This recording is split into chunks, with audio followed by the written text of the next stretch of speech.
Lawrence. Radio Lawrence. Hey, you found it. This is the Radio Lawrence podcast where we discuss local art, politics, and community.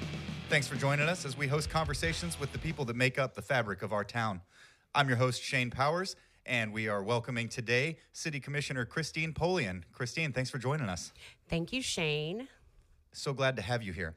So let's start slow. Where are you from? How did you find your way to Lawrence? Okay. I grew up in Tucson. I was actually born back east, and then about 2 years old, I went to Tucson with my family. My dad was in the Air Force, retired, and then basically stayed in Tucson until we moved to Wichita with Learjet. And then that was, I came to college here, 94 to 99, and then moved around and came back here in 2021. Great. And how did you first get involved with local governments? I actually fell into my role from 2000 to 2003, I moved out to Denver. And when I moved back, I was approached by a friend of the family who got her MPA with the city administrator of Valley Center, which is right outside of Wichita. And they were looking for a city clerk, and I hadn't really kind of gotten settled into a career yet at that point. So I sat for the position. They'd interviewed many people. I think they said they interviewed over 20 people, and somehow I got it, even though I didn't know anything about local government. And that was 2003, and I've been doing it since basically December of 2024 when I resigned my position with the Housing Authority. And that was in Denver, you said?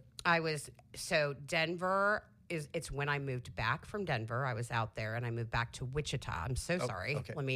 Let me, thank you. You got to catch me. I've been all over the place. I moved back to Wichita, and I ended up in Valley Center, which is a city outside of Wichita. And I spent the majority of my career in local government in Valley Center. And then how did you find your way back here to Lawrence? I went down to League City, Texas, when 2019, and I was the finance director for League City, which is the largest city in Galveston County. During the pandemic, it was very difficult. I'm a single mom, and it was just arduous, and I wasn't being the mom that I wanted to be. It was a very stressful situation.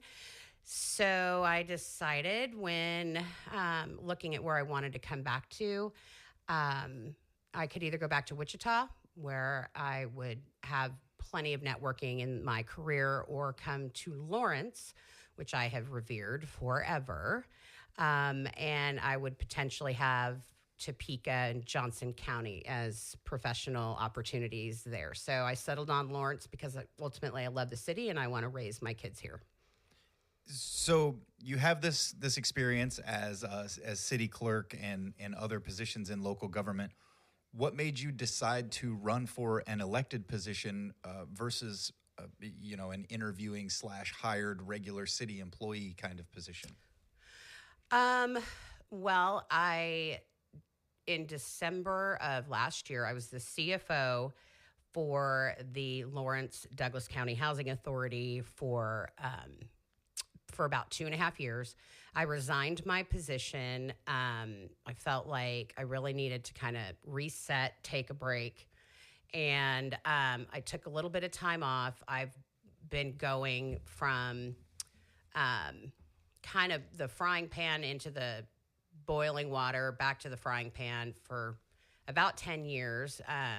And I wanted to just reset, make sure I was, again, being a good mom. And in that time span, a friend approached me with it.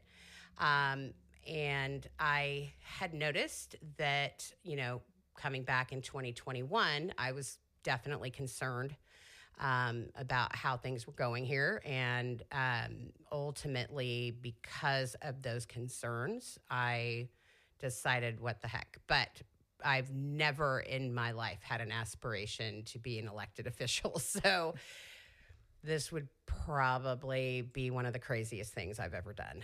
So, yeah, that was it. It was out of concern for the government, truthfully. I want to dig into what those concerns are and how you, how you came to feel like this was something that you had to do. But before we get into the heavy lifting of local government, I kind of want to start out for people that are listening who maybe are not, as involved with local politics or paying as much attention to how it all goes down. And I want to sort of start with the basics. So what does our city commission do? Okay. We're what's called the governing body, and every incorporated city in Kansas and pretty much in every city across the country has people that the community elect, and those elected officials as a body, known as the governing body, make the laws, the policies. They're known as the policymakers. So basically, we're not supposed to get into the weeds of running the government and operations, et cetera. We are to create the laws that dictate the direction of the community. And how does this interplay with things like we have planning commissions and we have city staff that advises you guys on various things? Tell me a little bit about how, what those various entities are and how they all kind of come together to make what we know as the city government. Well, the governing body, which would be the 5 commissioners here in Lawrence, have the overall authority. They pretty much supersede any advisory board, any staff. Again, as a body, myself, I can't walk into City Hall and dictate what staff does. I can certainly ask for information, et cetera. But as a body, we have all authority. Now, there are a lot of things that go on in communities, and an elected body such as this commission, we can't do it all. Right? We can't be all-knowing. We rely on committees, advisory boards, the planning commission to help assist us in getting through the operations of, the operations of the city on a day-to-day basis, right? So what these advisory boards and planning commission do is they make recommendations to us. And then it is up to us to review what those recommendations are, and that helps us make the decision ultimately. And that's going to dovetail neatly into another question that I've prepared here. So in representative democracies, the constituency, we select a person that we feel is going to best represent us, right? Our interests. Mm-hmm. We can't all be present and vote on everything. And so that's kind of how the whole system consolidates. What kind of things do you do to make sure that you are that you're in tune with what your constituency wants, and how do you sort of delineate between this is how I feel about this issue and this is how the people that I represent feel about this issue? Well, I really appreciate that you brought this up. I really want to add to what I said when I talked about the governing body having full authority.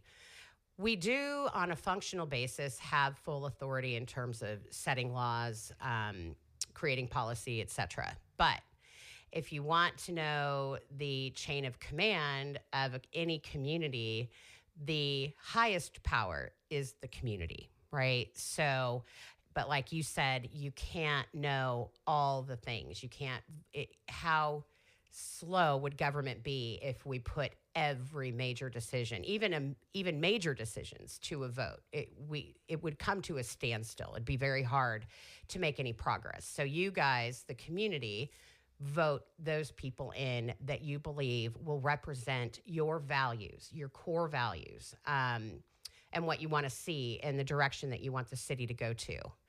As far as what do I do, you did talk about the differentiating between what the community wants and what I think. I will say this, and I've said this a lot, especially during the campaign. In local government, I've never been paid for my personal opinion. And what that means is every recommendation I've ever made to an elected body is not based on my personal opinion. It is based on fact. It's based on data. It's based on what is best for the community as the community wants it. So in terms of being an elected official, maybe other elected officials take their role a little differently, but I'm simply carrying that philosophy into being an elected body, meaning my opinion doesn't matter. The community's does. Now, where I am going to be good and potentially, I think beneficial and potentially I might be a frustration is I have assisted electeds over 2 decades create laws. If we have a law on the books, I think it's my job to adhere to it, right? If it's a bad law, then we need to change the law, right? And I just faced that last Tuesday where I had to tell a developer that I didn't think he was meeting the standards as they were put in front of me. And I made sure I talked to the attorney, the city attorney, to ensure that I was within the confines. If I make a decision, if the body as a whole makes a decision that could come back on us, that could cost taxpayer dollars, right? So if we have a law in place that allows somebody to do something and we're going against it, then we might need to look at the law. And right? specifically right now, you're talking about an apartment complex, right? I'm talking, yes, I am talking about the Alvamar neighborhood. Okay. Correct. And can you tell us a little bit more about that specific project, what you know about it, and how you feel that it doesn't align with community interests? Well, we created the new land development code that went into effect in April of 2025. And prior to that, we had some developer codes that allowed this particular owner of the property to go in and put multifamily. To stick with what we dealt with on Tuesday, and I will preface this by saying that I am pro-development, in that I know that in order for us to, this community not to be cost out of their homes with rising property tax and potentially sales tax, we have to grow. Now, does that mean that we just grow for the sake of growing? Absolutely not. And one of the things that I've always stuck with is I really do want to protect these neighborhoods, right? Having worked in several cities, done consulting in several cities, I would say that Lawrence is fairly unique in terms of the passion and the protection that these neighborhood associations have for their neighborhoods, which is great, right? This is what the integrity of these neighborhoods creates the character of Lawrence. Absolutely. And I value that, and I want to protect that. But if we have laws that are allowing developers to come in and rewrite what a neighborhood looks like, we might need to look at the laws, right? Now, as it pertains to Alvamar, they have the way this development is going, and I'm going to stick with what I said in open meeting, because what I said in open meeting is why I voted against it, right? They put together a transportation study. Basically, what the development is going to be is they're going to restructure the golf course. There's right now, there's what's called the back nine, and that back nine is ultimately kind of dying. It's not being maintained. And then additionally, the main golf course that is currently in place, this is where a lot of these apartments are going to go, and they're going to restructure. And I'll give that to the developer. They're going to restructure the golf course. They're not going to completely eliminate it. But in looking at the studies that they provided, they provided a transportation study that would show us what's going to happen with traffic when you add 200 apartments, right? And then they gave us a drainage study. I had concerns about all of it. However, when we talk about my job as a commissioner was solely to decide whether or not I felt they met the standards. Staff came back and said they did. So and I'm not going to say I don't trust staff. I came out and said I was concerned about the studies specific to drainage. They have a lot of drainage issues out there. So I specifically asked the attorney if I don't feel like these studies are enough to meet that they're robust enough to meet our standards. Can I deny it based on that? Because if we denied it, which we did, we have to make sure we're denying it, that it's foolproof. So in the event that the developer wants to sue us, whatever, appeal, that we're making the right decision. And ultimately, I went against it because I was concerned about the drainage plan that the developer had in place. That the study, I felt like basically the drainage was going to be bad, and we're the only ones that could potentially stop it, because once the developer completes the drainage, the improvements, if the drainage is still a problem, then the onus is on the resident. So now we could potentially cause major drainage issues for the residents, and then their only recourse is to sue the developer. It becomes a civil situation. So I had concerns that the developer would put the right drainage improvements in to protect the neighborhood. Gotcha. So next, I would kind of like to dovetail the last two questions together, because something that I have already seen, I guess first let me pause and say, for anyone who may not know, you are brand new on the commission. You were just sworn in 2 weeks ago. Correct. Tomorrow, right? Correct.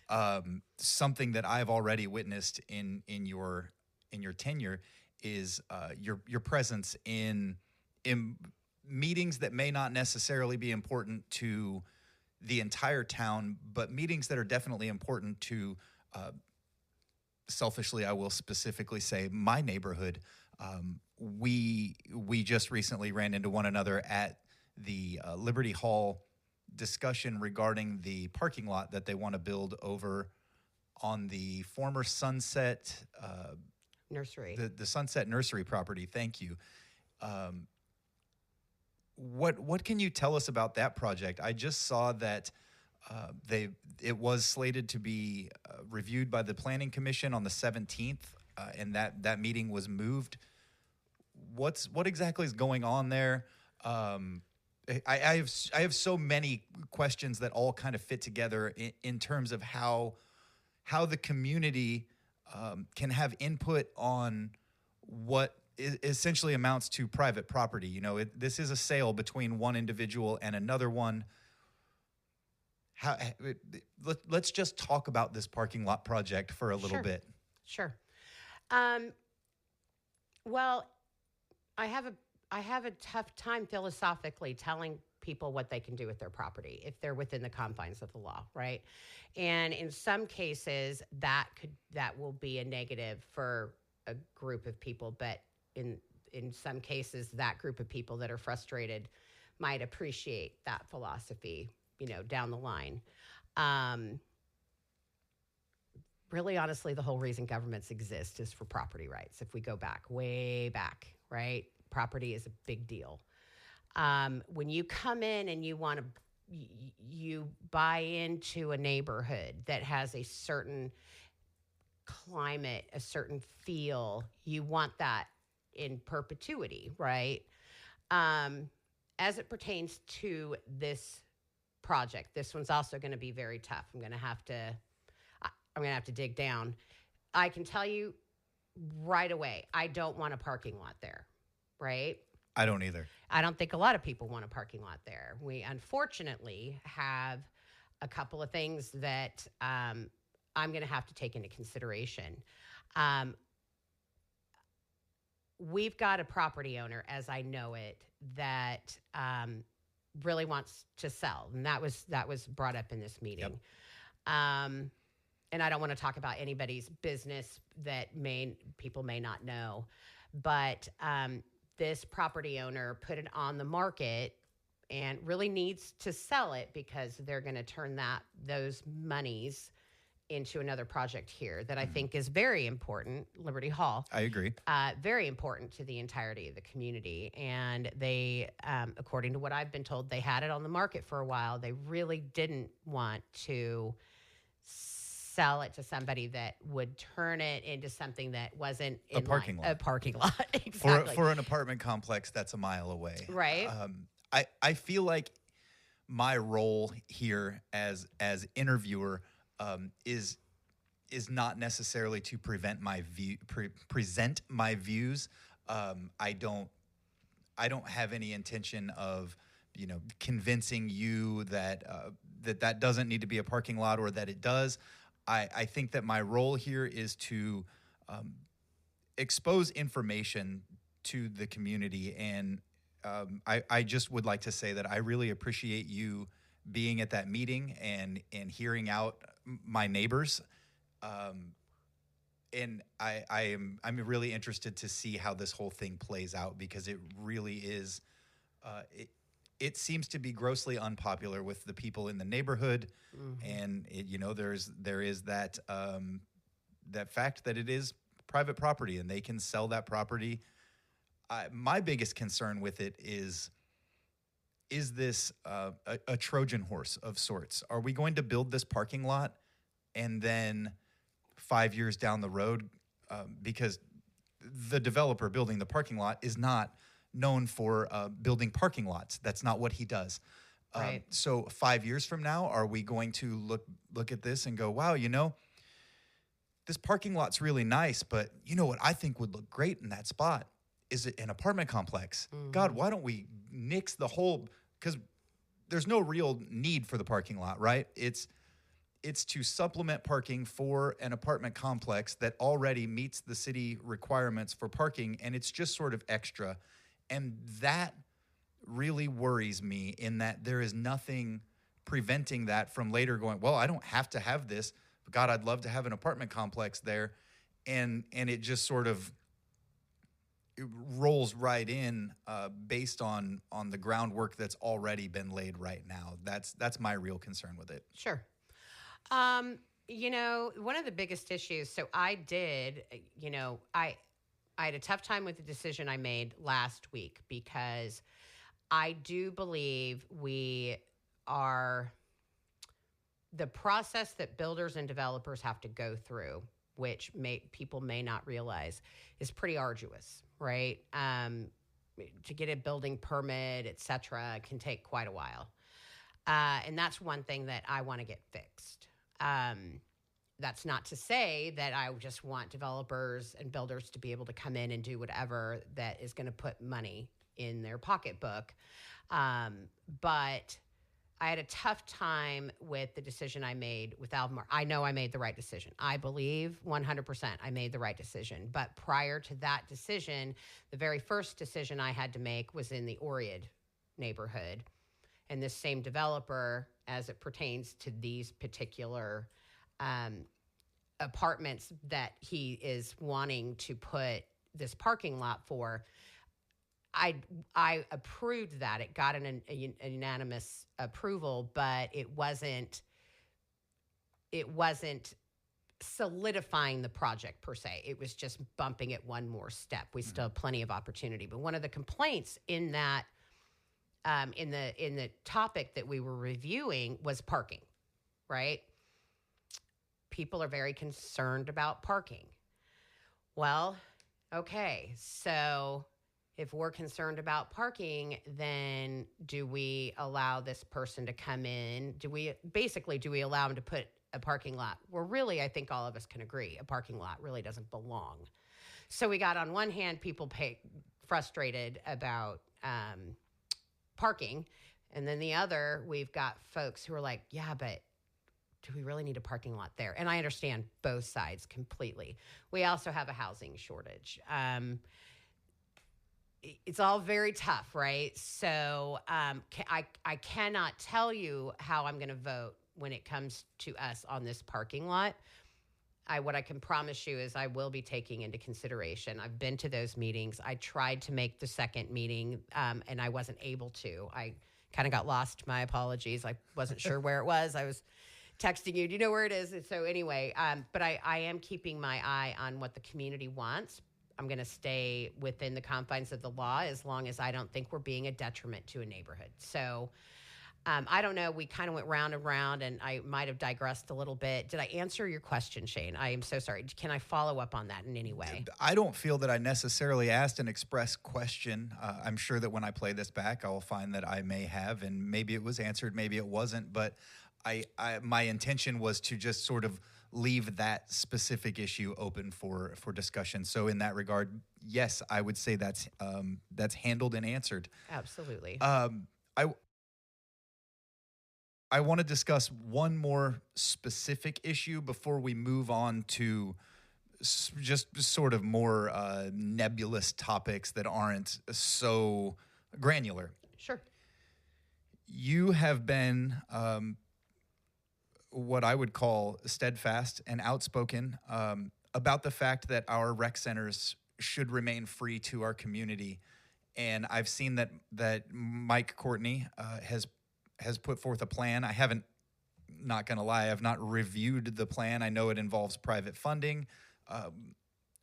What are your thoughts on where we're at with these rec centers, and how do we move forward in a way that works for everyone? Oh, that's a great question. Yes, I have been opposed to the rec fees. Obviously, the community doesn't want them. It's going to be a known factor that no community is going to want an extra fee. So that kind of goes in the, no-brainer category. But I was also opposed to the fees because, again, I have an operation lens, right? I was a city clerk, but predominantly I was managing city's finances, hundreds of millions of dollars, et cetera, and management. I've also ran cities. And the way that I look at things is a bit different, but I don't feel that the juice is going to be worth the squeeze. We're going to alienate an entire community, and for a variety of reasons that are good reasons for them to be upset. And I don't feel like the money that we're going to be getting in is worth it, right? Do you have numbers on that? Like, do the people that are pushing for the rec center fees, what are their projections that these can produce? Well, they're between 500 and 700,000 is the revenue that they're thinking they're going to bring in.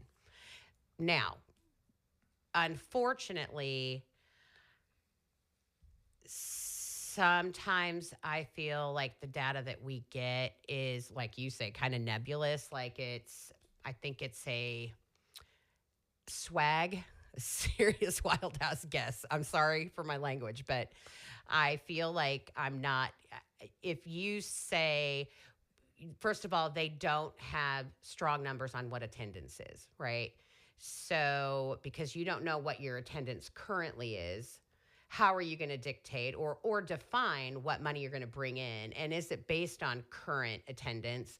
Because I would contend that if people are going to have to pay to come to our rec centers, they're just not. Why wouldn't they go and get a membership elsewhere where they're guaranteed to be able to go in and do what they want to do? Yeah, absolutely. There are private entities where you can pay them to use gym facilities. Correct. They're called gyms. We have numerous. Correct. All over town. Correct. And not saying any names, but if there are other options and you're putting something in front of them, I contend that attendance will drop. So point being, I'm not totally confident in the revenue that they say we're going to bring in. So based on that, and then let's also talk about the fact that it was promised. It was not codified, but it was promised 10 years ago, 13, whatever it was. Specifically the rock chalk. The sports pavilion, and yes, and the rock chalk, that whole debacle.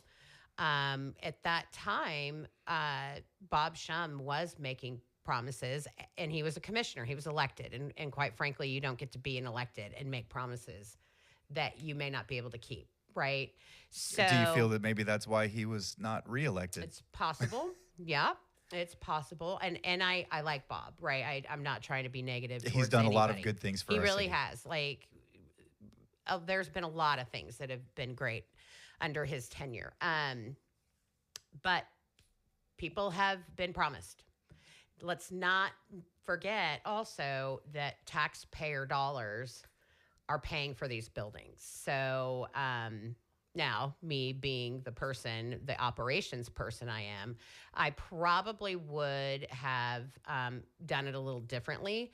I would never make a promise that a future commission has to uphold. You can't tie the hands of future commissions. Sure. And nothing stays in perpetuity. That's just a reality. I probably would have never made that promise. But the fact is, there are still a lot of people who remember that promise being made. But let's really focus on, I think, the main issue here. And when we talk about kids and our elderly who can't afford, we don't have a lot of options here. I hear all the time, kids don't have much to do here. When we've got folks that can't afford much, especially those impressionable kiddos at the early teens, etc. Yep. They can go one of two ways often, and if they don't have anything to do, then maybe they get into something that will lead them down a bad path, right? Keeping our kids occupied, and especially for those folks that can't afford a membership somewhere, that is really important. It's also very, very important that our seniors have a place to go to maintain their health, maintain Absolutely. their agility. All of these things are incredibly important. And I will say that there wasn't a lot of thinking outside of the box, in my opinion, strictly my opinion, in how to avoid these fees. And I think Mike Courtney did come up with a good plan that I do support. He's basically, what he is asking, he started with a year. I think he's comfortable with 6 months. What he is asking is that we stay the fees from getting implemented in January. And in that time, we'd prefer a year, and I'm hoping we can get a year, but at least in 6 months, we are trying to essentially create a Friends of the Parks and Rec Board. Great. Or the Parks and Rec Department. That sounds like a winner of a plan. So as I said, that was the last issue that I really wanted to get that granular with. And now I just want to kind of move into a discussion about local government as a whole and how you see things moving from where we are to where we need to be. Something that I was reading in my preparation that really stuck out to me was that in June of 2024, our city commission voted to no longer live stream meetings, and the YouTube uploads don't include the public comment.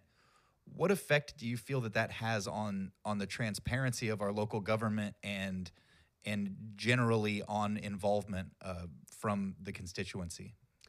I think it plays a big part of where the community feels. I think the community feels like the government and staff are not being transparent, right? They don't feel heard. So I just got off the campaign trail, and I will contend that I will never be as close to the community as I am right now, in that for 6 months, I heard a lot of people's concerns. And one of the biggest concerns is they feel there is a lack of transparency. And they don't trust the government. And that is not a good place. Is the government to be trusted? Uh, well, any government I'm a part of, I would contend absolutely can be trusted. And if that means we are involving the community in more decisions and they are seeing more, which is what I know has to happen, then that's what needs to happen. And I can tell you from a high level, if you have a very divisive community, and this is going to be anywhere, if you've got a divisive community, a pissed off community, so to speak, your government, your staff, and your elected body are going to respond in one of two ways. And they're either going to recede and really stop involving the community because they feel like maybe it's not for any purpose. They're tired of it, right? They're tired. I'm not going to involve them because it's just a moot point, right? Yep. Or conversely, you involve them more, right? So let's say if you're in a relationship and your partner is not communicating, maybe it's because you've been nagging them forever and now they're like, forget it, I'm just not going to talk to you anymore. What most, I think, therapists would say, they would say, no, now you need to actually work more on communication, and we need to increase the amount of communication, and we need to change the way we communicate, right? Meaning we're not going to come from anger. We all have to come from a place. We have to trust first, which is going to be very, very, very hard because we have long tenured people in this community. But so I believe, and I have said this, I believe we have a tired staff and a tired governing body. I think Mike and I can breathe some life into it. And I think because of my expertise, I can make sure things aren't happening that shouldn't be happening. Not that they are, quote unquote, but we need to open. We're receding right now. Well, I've been in 2 meetings. Prior to that, I think we were receding. And I do think staff and the commission felt pretty beat up. It's time to communicate. It's now time to open it up completely. How will I do my part? I will meet with anybody. I will talk with anybody. I plan on having office hours every week, potentially do a Facebook Live. But what we have to do is we do have to open it up, the live streaming, public comments. But we really need to make sure that we're all coming from a well-intended place and we're not just emotional. I really love that. The concept of, you see politicians at I don't want to say higher levels. That sounds insulting, but you understand. You see Congress people or our local senators doing town halls, and I feel like that's something that I can't recall ever seeing a city commissioner, go live on Facebook, for instance, or just put out signs around town that say, I'm going to be having coffee at La Prima Tassa. Mm-hmm. Come by and ask me a question. Mm-hmm. I've never seen that level of community engagement, and it's very refreshing to hear you say so. Matthew Herbert actually did it. Good for Matthew. I missed it. He used to come in, and this was kind of my intent. I would like to talk to the community before an agenda, like mm-hmm. before a commission meeting. We go through the agenda. And I would like to talk to community after. I'm only one person, so if anyone wants to volunteer to help me do that, I would take it because I'm not as tech savvy as I would like to be. But I really, really want the community to feel heard. That is, I think, one of the most important responsibilities Absolutely. that I have. And that is sort of another topic that I had laid out here, that they're hand in glove, right? What I wanted to point out is that while our voter turnout in local elections has been trending up, it's still pretty low comparatively speaking. And do you feel that is necessarily something that the city should partake in improving, or is that something that has to come from a grassroots sort of, I'm a kid of the 90s. Puff Daddy has recently been derided and defamed, and for rightfully so. I'm not saying anything positive about him at all. But in the 90s, he did the vote or die thing, right? And MTV did Rock the Vote, and there were these sort of I don't want to call them grassroots because they're not. They're large corporations and they're entities with their own agendas, but there was a move to increase voter turnout at large with no real apparent political agenda. Do you feel like that's something that could happen at a local basis? What role would the city play in that, and what does that look like to you? Well, the reason why those initiatives took place is because voter turnout, especially at the local level, ironically, is abysmal, right? So when I got into local government, I was told by many people, expect 10%, which was mind-blowing to me. But it is what it is, right? These are numbers. Now, we got 26%. I thought our election, this last election, was kind of pivotal. I know Mike and I read the room. I hope everybody's reading the room. The fact that two unknowns beat out two people with great name recognition, first of all, was huge. 26% is a big turnout, quite frankly, in a local government. I'll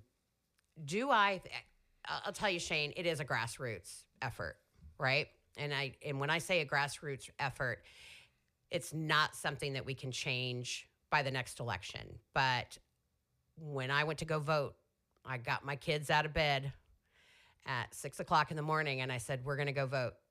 And really, ultimately, how we change this is through a grassroots effort, and we teach our children how important it is.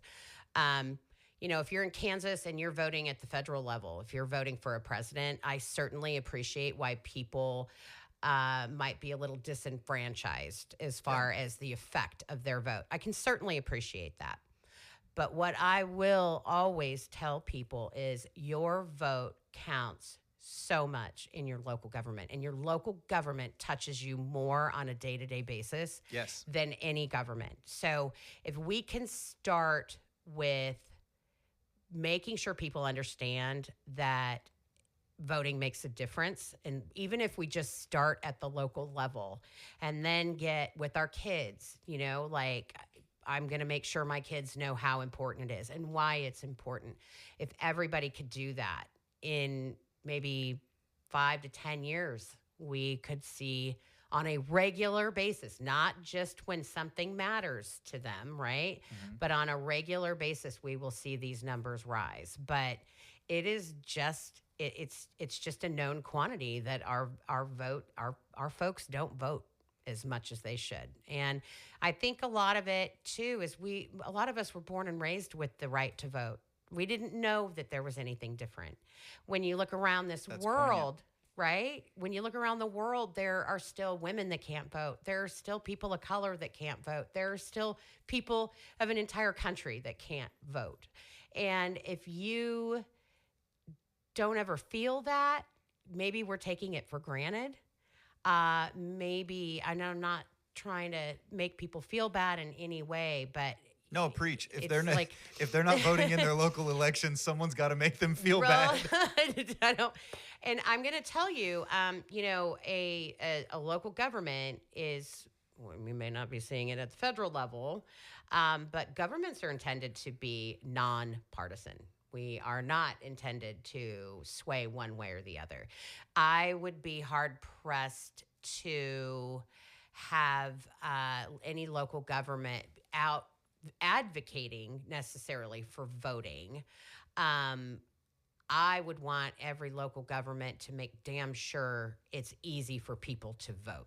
I think that's the role a government plays, is making it accessible incredibly accessible. It's a community's job, in my opinion, and people may differ. It's my opinion, it's a community's job. I very much agree with you. And one of my ambitions in starting this podcast, one of my sparks, as it were, is involvement in local government. And I really look forward to speaking with local artists. But really, where I'm at with this is I had a very difficult time years ago just trying to find information about our local elections. Who's on the ballot? When is the election? What are we voting for? What do these people stand for? And it sort of planted this seed that I was like, there's got to be some way that I can participate in helping to just, drive involvement. I hate seeing people basically subjected, whether it's by their own actions or not, subjected to the wills of what essentially amounts to a minority. 26% of our local eligible voters voting in our election, those people are making decisions for all of us. And so I really wanted to do whatever I could do. And if anyone listening to this right now, I'm going to tear down the third wall and speak directly to the audience. If anybody listening to this right now wants to get involved in a voter turnout project, I would love to hear what you have to say, and I would love to hear how I could help with that. I love that, Shane. And to add to that, I was in Leadership Lawrence in 2023, the 2023-24 class. And I think, yeah. And anyway, the application asks, what community initiative would you be a part of? What would you do? And mine was voting, getting people to vote. So I'll tell you what, Shane, if you get a group of people, I am by your side. I am absolutely here to support and help in any way I can. Well, thank you. They're out there, and we're going to find them. So that pretty much concludes all of the long-form prepared questions that I have for you. And now I want to move into something a little lighter and faster Okay. that I have dubbed the lightning round. And this is where I am going to pose to you totally irrelevant questions that have nothing to do necessarily with local government or you as a person or anything else. They're just fun questions that you can answer as in as many words or as few words as you see fit, and you can explain as you would like or not explain as you would like. And I won't be asking any follow-up questions. They just are what they are. Okay. I love it. Okay, I'm down for it. Are you ready? I am. What would your autobiography title be?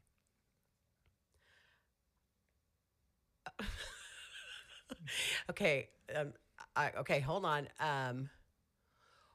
What in the hell have I done? At first, I thought you were bemoaning being here, but now I get it. It's great. What is one song you immediately turn off as soon as it comes on the radio? Oh, God. Anything polka. I'm sorry. Does that happen a lot? I'm not opposed to, I don't know. Okay, anyway, it's a long story. Go on. Where's your favorite date night dinner in town? Ooh, I am real low maintenance. I like a good West Coast burger and beer. I go there twice a month. Yeah.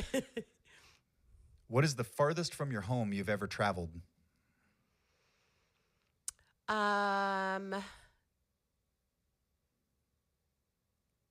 Turks and Caicos. All right, beautiful. What is one irrational fear that you have? Grizzly bears.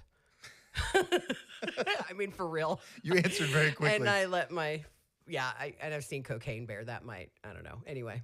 So that's going to probably color your answer to the next question. Beach or mountains? Oh, beach.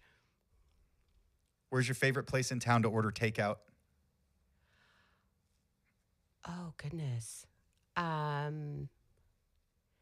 Red Pepper. Love it. Are you a superstitious person? Hell yes. Hopefully not to the point of illogical actions, but yes. All right, Kristine, I really appreciate you taking your time to come and sit with me today, and I feel like we've had a really great conversation. I hope that anyone listening enjoys it. And is there anything that you would like to announce or say to anybody who may be hearing this? Well, if you are listening, that is the first step of being involved in your community. Shane, first and foremost, thank you for doing this. I am here for all your success, and anything I can do, I will absolutely do it. And get involved.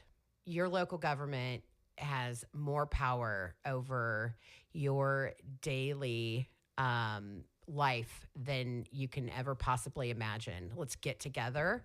Let's do this. Let's make this an even better community than it already is. There you have it. Thank you so much, Kristine, and have a great night. Thank you, Shane. Thanks. You too.